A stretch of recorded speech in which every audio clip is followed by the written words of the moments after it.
First of all, can they even do this? Because it was my understanding that under the Basic Law, legislators lose the legal right to hold public office past September. Yes, completely correct. According to the Basic Law, the term of the legislature is 4 years, and this 4-year term actually has just ended. And then another thing about the Basic Law is that the legislature in Hong Kong has to be returned by elections. So an election has to be held before you can have a new legislature. So the fact that they are postponing the election does mean that there will be constitutional issues. So what does that mean also for this provisional LegCo then? Because there are sitting legislators that have been disqualified as candidates, right? So do we have any idea right now how this body will function?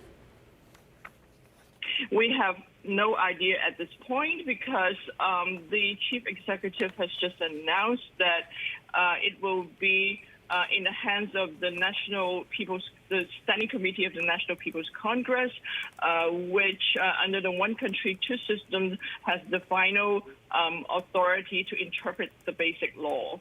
So what it essentially means is that it is now up to the NPCSC to make a decision on the composition and the terms of this so-called interim legislature.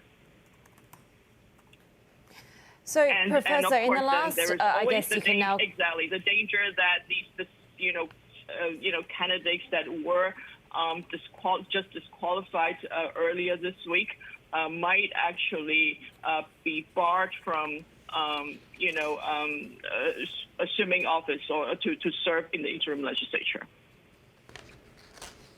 Right. So what hope, I suppose, what way forward is there for the pro-democracy camp? Because we have seen, as you point out, a high number of registered voters. That's going up. We also saw in the last round of, I guess you now have to call them de facto, local elections, a much bigger turnout than expected. So if there's pent-up, I guess, dissatisfaction or a need to have their say, what's the way forward when these avenues are being closed to other candidates? Oh, well, I think you're absolutely right that, there was a primary was held earlier in July, and then there was a huge show up in support of the pro-democracy primaries. So the fact that now, so in other words, this upcoming election has a very high chance to be a critical election whereby people there will be a significant sway in the composition in the legislature, in terms of the pro-democracy versus the pro-Beijing camp.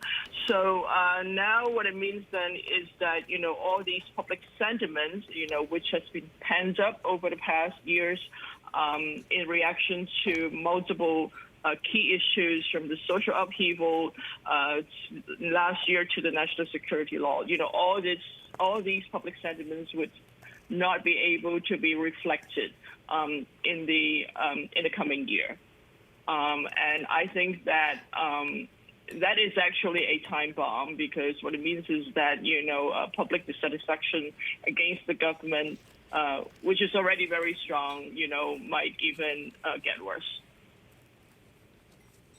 How do you think the emergency ordinance could be used going forward? And is there an argument that, given it's a pandemic situation, that it's reasonable for this to be exercised? Well, first of all, Hong Kong's pandemic situation has,